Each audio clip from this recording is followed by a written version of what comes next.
Kemler. Is Judge Kemler here? Yes, I'm right here. Circuit Court of Alexandria? Yes, that's correct. Yeah, thank you very much for being here. How long have you been a judge of the Circuit Court of the City of Alexandria? Well, good morning, Senator Edwards. I've been a judge in Alexandria since June of 2004. Okay. And why do you want to continue doing this? Well, my career has always been about helping individuals who are involved in the justice system, first as an attorney, practicing criminal defense mostly, and then as a trial judge. And the courts are where people turn when all else has failed, and they need an impartial arbiter to decide their disputes. Being a trial court judge, I would say, is incredibly challenging. And while not everyone whose case ends up in court is happy or satisfied with the result, it's very important that they know that they had their day in court, that they were heard, and that they be treated with respect. And I strive to meet that goal. I've always enjoyed the dynamics of the courtroom and feel privileged to serve both the community in which I was raised and the Commonwealth. And I just want to, make a plug for the Alexandria Treatment Court. We started a treatment court about a year and a half ago, and it's been just incredible to work with a team of professionals to provide resources to individuals with many needs who are high risk. And I'm happy to say we have one candidate or participant who is approaching her graduation in January. So that's been very gratifying. And lastly, despite the many challenges that we've had since the start of the pandemic, I've been so impressed with our courthouse community meeting these challenges from the sheriff's office to the CA's office, the PD, our staff in chambers. We've managed to keep our doors open to the public and accessible. And so I would be happy and honored to serve another term.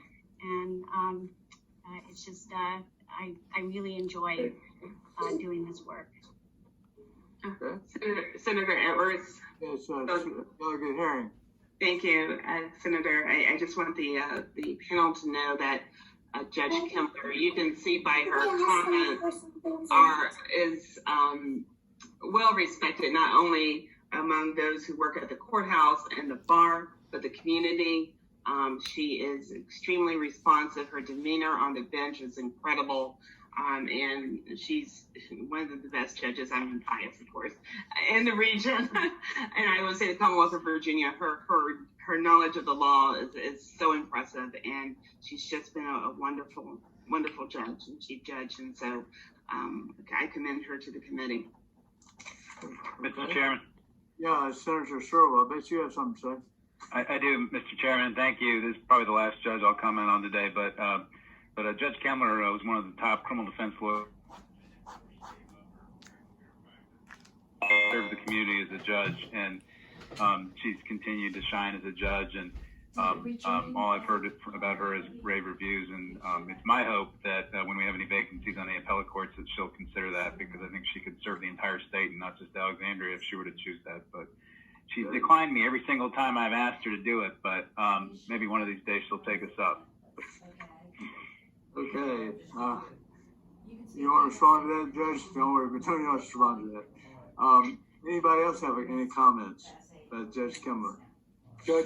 John. Yeah, Judge Senator Morrison. Judge Kemler, good afternoon. You mentioned a treatment program in your circuit court. Were you speaking synonymously of a drug court program, or is that something different? Yes, I mean, it is similar. It's we chose not to call our court drug treatment court, and we call it treatment court because people have, co-occurring illnesses, both substance use issues and mental health issues. And so we opted to just call it Alexandria Treatment Court, but it is similar. And we were approved by the Virginia Supreme Court's, treatment court. And do people graduate from your treatment court? They do. We're still in our pilot program, so we haven't had anybody graduate yet, but we have somebody that's approaching graduation this coming January. And last question, would you agree that those people that successfully navigate either your treatment program or a drug court, that the recidivism rate is substantially lower than any other judicial program we have? Well, that's certainly what the evidence is, both in the Commonwealth and throughout the country with respect to treatment courts or drug treatment courts, specialty courts in general. And we're hoping that that'll be the case here in Alexandria as well. Thank you for your service. Thank you, Mr. Chairman. Thank you, Senator. Thank you. Any other members of the committee? There are a number of people, citizens, who would like to comment. I don't know if we want to need to hear them all, if they all are going to say the same thing. Terry Calhoun, Natalie Dalton, Erica Winslow, Janice Grenadier, James Buck, Jonathan Mosley, Saeed Chamoun, I think it is, Nicole Barito, and then Yolanda Bell. Is there a way that somebody can speak for all of them? Let's start out with Terry Calhoun, if she's there. Thank you. To maintain dignity is to recognize when someone on the stand is under duress, is not to give more time to one party than another, is not to announce in the midst of court-caused trauma that she will make a decision by 5 o'clock, ensuring her preferred candidate see only 3 months wait before going back into court when the abandoned spouse had to wait 22 months, glancing at her watch, intimidating victims and low-income mothers. Poignant question here. How many full-time mothers stood before Kemler and ended up with their maternal rights stripped from them, as I did, having no criminal history, no substance abuse problem, no reports or even suggestions of danger to children? This stood out to me as a former foster mother whose foster children were drugged through the ringer for 3 or more years before convicted felon parents were given their last chance to follow a system that was clearly laid out. I had no such system, just an ambiguous classist expectation that was used to defame years of parenting without concern or complaint. Not until I was in Kemler's court. Then suddenly Kemler's favorite guardian spends 3 hours with someone and magically knows more than the testimonies Kemler refused to hear. Testimonies and letters from close friends and neighbors knowing both parties for many years, mocked by Judge Kemler because they were written by honest, hardworking Americans who don't have law degrees. Letters sent to represent a military veteran without enough money to buy an attorney. These bully tactics are not maintaining dignity. Refusing to recuse, ordering a psych evaluation for only one parent, giving proof of her inability to judge because I passed that psych evaluation as government services were confirming my youngest child had been sexually abused in the house that Kemler forced them to exist in, moving them 7 hours away from me. And they're still there because I don't have enough money to buy justice. She allowed hearsay, used slander without evidence or cause to make an abused woman realize there is no one we can turn to for help. Okay, thank you very much. Natalie Dalton, if it's going to be repeated, but please don't repeat. But Natalie Dalton's the next speaker. No more than 2 minutes, please. Is there Natalie Dalton here? I will move on to Erica Winslow. Is Erica Winslow here? Yes, I am here.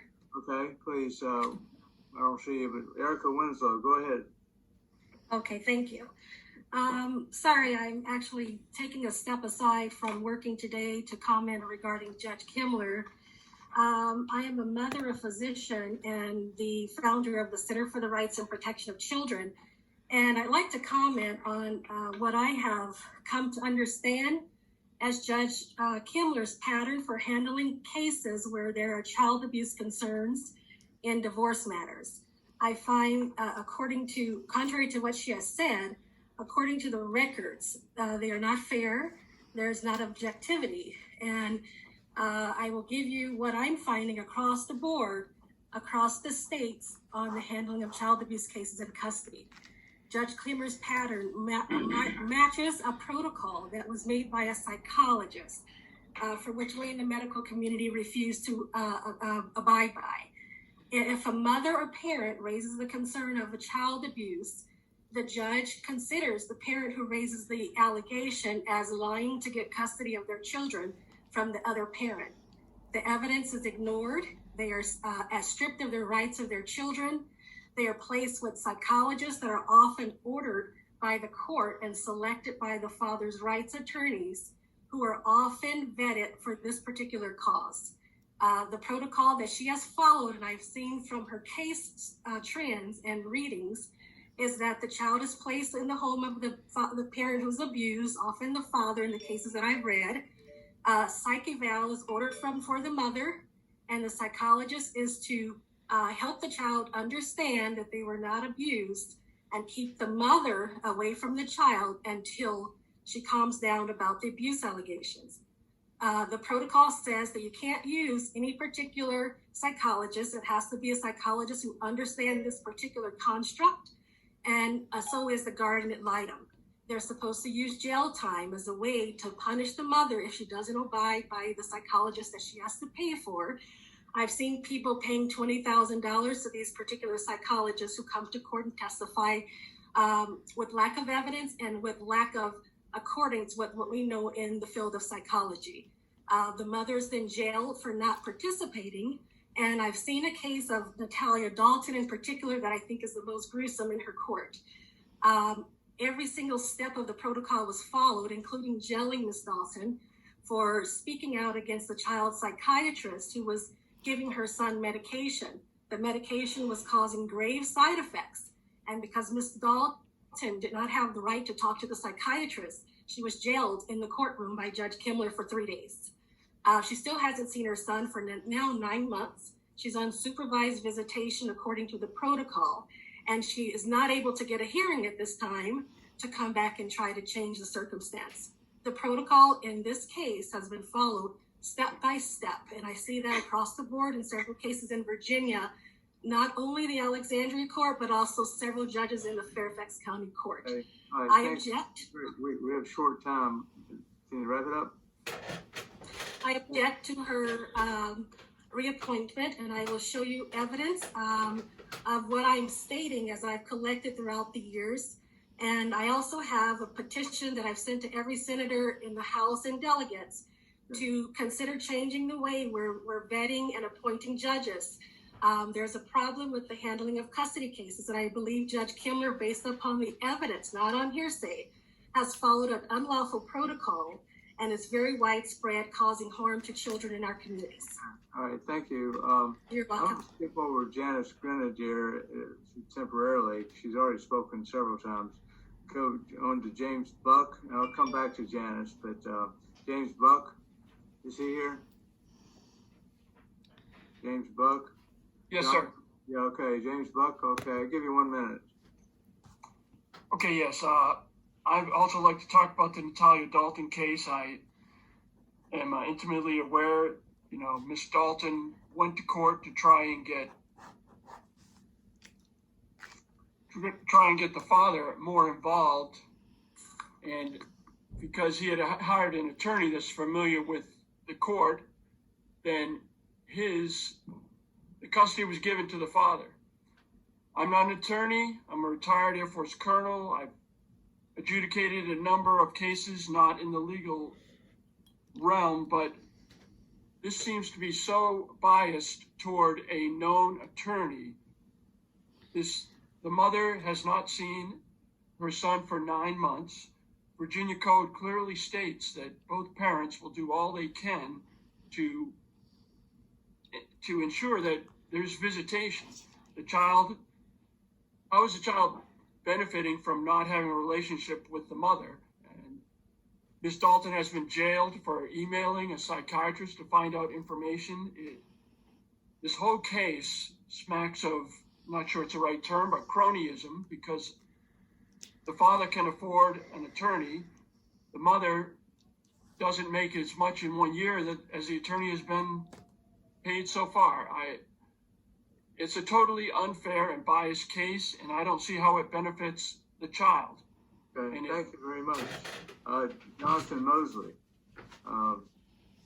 Yes, can you hear me? Yeah, try to wrap it. Yeah, we've got short time, 1 minute. Jonathan Mosley? Yes, can you hear me? Yes, go ahead. I was a lawyer who represented both Natalia Dalton and Vanessa Baker Paxson before Judge Kemler, and I saw some very deep concerns. I'm not saying I could do the job very well because it is very difficult, but in both cases I saw on inability or unwillingness or uninterest in hearing both sides before making a decision. The father, such as Natalia Dalton, by the way, there's court-reported transcripts of both this, but Natalia Dalton could not afford to have them transcribed, which is a big problem, could not appeal.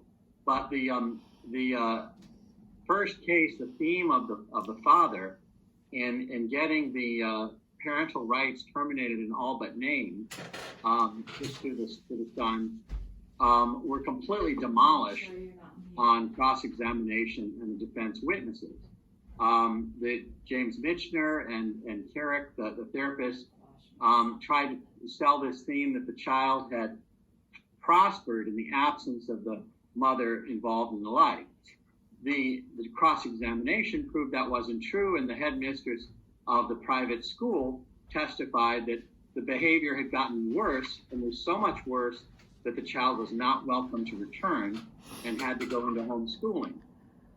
Every aspect of the theme was completely admitted by the experts to be untrue, but we got even into an argument real argument in my closing argument when I tried to point out that every key issue about trying to take the child away from the mother completely was admitted to be false or proven to be false by the headmistress and other witnesses.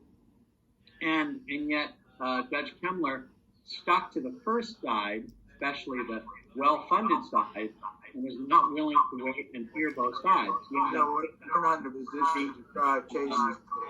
But we hear your anything else you'd like to say? Well, yes, I think that she was put in jail for talking to the son's doctors. I think that the General Assembly should create an immunity. I think it's malpractice for someone to be playing with someone's head with medication and not be able to listen to any adult who is spending time with the child. But the previous order of not contacting the doctor, I think was completely unbalanced. And then Judge Kemler put the mother in jail for trying to warn her son's doctors about what the medication is doing to her. I think that should be an immunity, not a reason to put Natalia Dalton in jail. Thank you very much. Okay. It's Saeed Shamoon, I believe it is. Saeed. Yes, I would like to address my concern. Yes, go ahead. In her speech, introduction of the speech, she mentioned that she is helping people. I don't think so. She's doing this. And I believe her system, judicial circus court in Alexandria, is corrupted. And Lisa Kemler, she did not meet her obligation as judge or chief of the judge. She is not candidate, and she has to recuse herself from the bench. And if you would like to know the circumstances why I'm saying this, she can look at the case number CW20001156. I submitted my motion to disqualify Mitchell from the case. They took my motion, and after 1 month, they called me over the phone, and they said, your motion has been thrown out from the case. And another case about Doreen the Wire, which is my wife, case number CW19001332. Okay, thank you. Alexandria, Abuse Protective Services, she filed motion against my wife. She is incapacitated. My wife, she is not incapacitated. My wife, she was sick, and she wanted for her life to stay in life because she doctor a lot. Abuse Protective Service, they don't want my wife to stay home because she's abusing her insurance. They come up with the guardianship matter, and they declare she's incapacitated. And Western, he filed motion, emergency relief motion, on November 13, 2019. Lisa Kemler, she made a ruling, and the motion has been denied. Same motion, same copy, been filled again on December 11, 2019 by the clerk, the judge clerk. Okay, thank you. Thank The you. motion has been granted. As far as I know, when the jury, my wife, she requests jury trial. She's been denied. She asked the doctor, she's been denied. She asked the judge to come up to her nursing home to been denied. And Okay. I cannot, I cannot get, We have a limited time period here. I cannot get justice abroad. And Okay. my hometown justice has been violated. Okay, that's good enough. We got to move on. Nicole Barreto. Is there Nicole Barreto?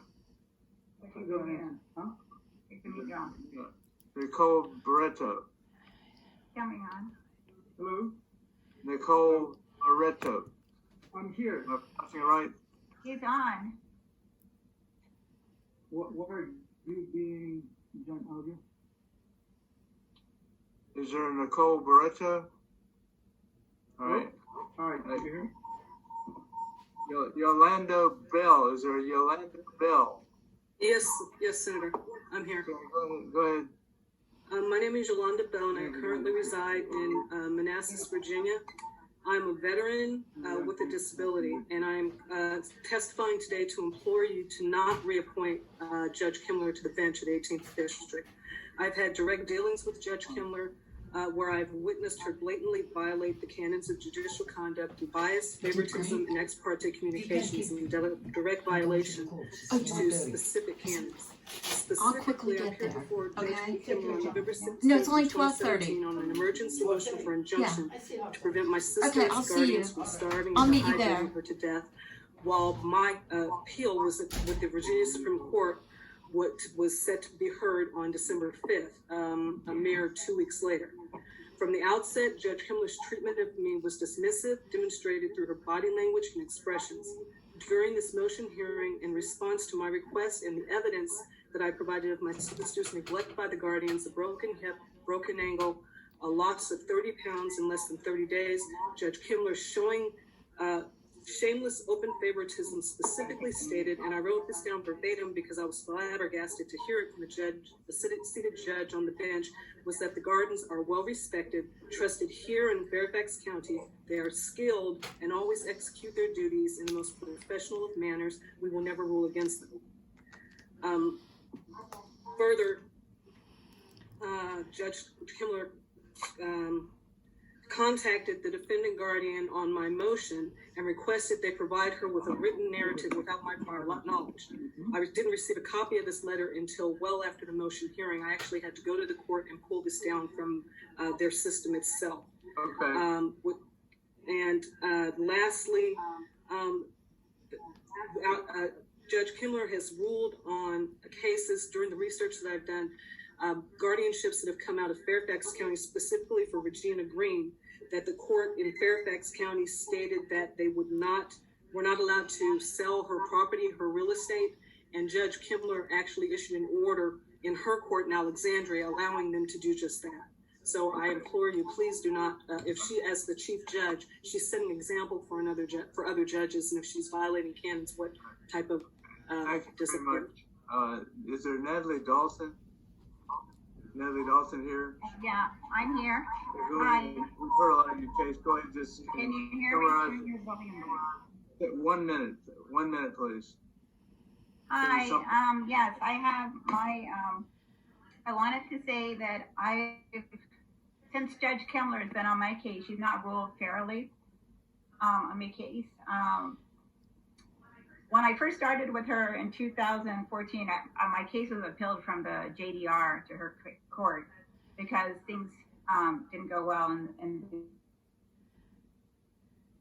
JDR court about my abuse. And one of the things she ruled out was the history of in my case. And she said that was the past, but she has no idea that was not the past. The whole reason I started this case in JDR because my ex was abusing me during our exchanges. And so she gave the father sole custody and she did not take the evidence into abuse. I mean, the history of met her. She, sorry, over the 7 years I've had her, she's not even one. Can you hear me? Did you have a lawyer? She's never taken in my motions. Like at no time did she ever, I have John attorneys. I also went in there pro se. Whenever I went in pro se, she took more and more of my rights away. Okay. We've heard a lot about your case. Thank you. We're short. I also submitted a whole bunch of information on how she illegally jailed me. I would like this. I did submit to everybody all the information how my son's behavior has gone downhill since Judge Kemler has been judged, and she's given custody over to the father. This father has denied me all my rights as a parent, and she's allowed this. I haven't seen my son in 9 months, and she did this really crazy order, or signed this order from the father and his attorney, that basically removes me out of my son's life. She's never been impartial in my case. I think we get and I do not feel comfortable with this. I've asked her to recuse herself, and she won't recuse herself.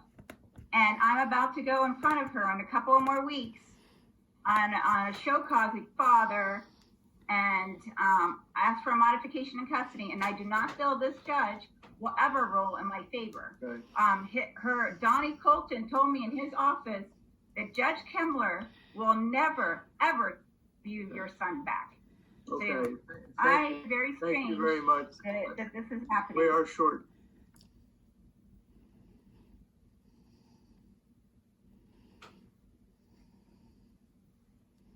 Oh, Senator, I think you're muted. There you go. Okay. Janice Grenadier, she's spoken before. We've got a lot of material from you. Is there anything you'd like to say? Yes, I would. I'd like to also wonder, I also wonder why my video is being blocked. Judge Kemler, I mean, it actually saddens me to have to speak out against her. I've known her family for a long time. I really like her father was my pediatrician. Their family was good friends with my ex-husband's family. And I did let her father know what was taking place. And instead of ever trying to work with me, she had the sheriffs come to me in the courthouse to ensure that, to silence me. Judge Kemler is the chief judge. She knows what Alona Grenadier has done. She knows about the thefts. She knows about the fact I don't have a divorce settlement. She knows the fact that Judge Donald Haddock keeps coming back and speaking to judges to ensure. So we have a problem in this courthouse, and it's with all 3 judges. She sent back all of my documents with a letter with Judge Dawkins and Judge Clark. Senator Edwards, I will be filing a formal complaint regarding what's taken place and how you've handled citizens.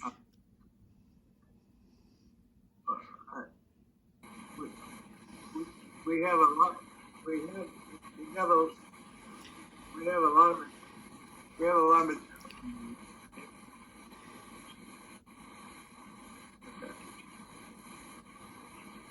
Okay. The problem we have is that we've got citizens being silenced who try to talk, and when you try to go to your delegate, like when I went to... Thank you very much. I think we've heard from you. I think that's all we need to hear from. Now, where are we? Anybody on the panel have any questions or any comments about anything at this point?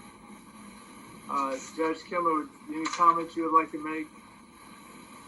Well, I know that you guys are getting ready to break for lunch, so I don't really have much to say other than that maybe what is fairly obvious, and that is that, at least with respect to a couple of these matters involving custody, that they are, I'd say, among the most challenging and emotionally charged cases. Generally, as a judge, you only get a snapshot of what's going on. In these cases that you've heard complaints about, there's been extensive litigation over multiple years in cases where there were very experienced GALs involved. And as the best interest of the child or children are paramount, I just tried to make the best decisions I could based on the evidence that was presented. And Okay. Anybody from the panel have any further questions? I think we've heard enough. Okay. Okay. Good luck, Judge. Thank you very much. Okay. Thank you. I hope you all have a good rest of your day. Thank you. Now we're going back to Judge Sotelo. There's a